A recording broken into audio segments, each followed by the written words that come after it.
PlayStation 3 was a console to bring a lot of firsts into the industry and to create a long-lasting legacy for many gamers, and I'll talk about what I mean.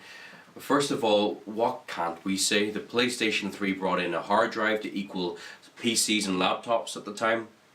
The wireless controller systems, before the PlayStation 2 tried to release an IVR controller with a sensor, you had to do a handstand to get it to work. It didn't work. So the PlayStation 3 had the wireless controllers. You could actually manipulate your console with your controller, switching it on and off and accessing menu systems.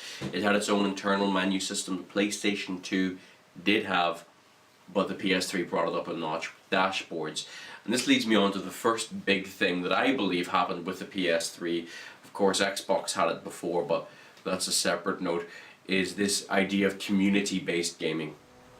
So before this point, what we had is, and there's a debate to whether this is better or not, we had friends coming around. You had your local friend and you would bring a controller and play on the PS2, on the Xbox, the Dreamcast.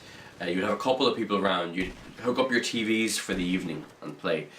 The PS3 introduced then the ability to play online, and especially when we compare that with the Xbox 360, which was out a few years previous, free online play, which is something that I think shaped my reason for buying the console over the Xbox 360. I retired it mainly because I felt that Sony were offering me a chance to build a community and play with my friends and not charging me for the pleasure of it. The PlayStation 3 then also introduced a Blu-ray player into its devices, into its consoles, and it was something of a controversy because Blu-ray and HD DVDs were at battle with each other and who would win, and some say then that the PlayStation 3 had a lot to say in that, because if you had a Blu-ray you could play it on your PlayStation 3, of course.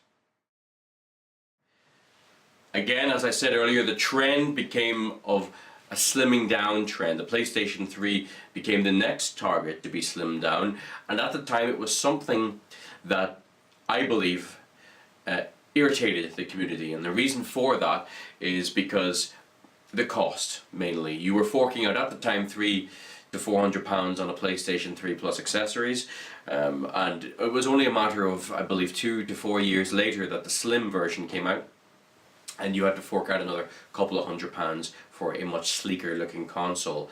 And it really says that the original PlayStation 3 only sold 80 million units when we compare that with the PS2 and the PS1, and that really shows the economic state that we were in and the fact that gamers were trying to find a more affordable way to game.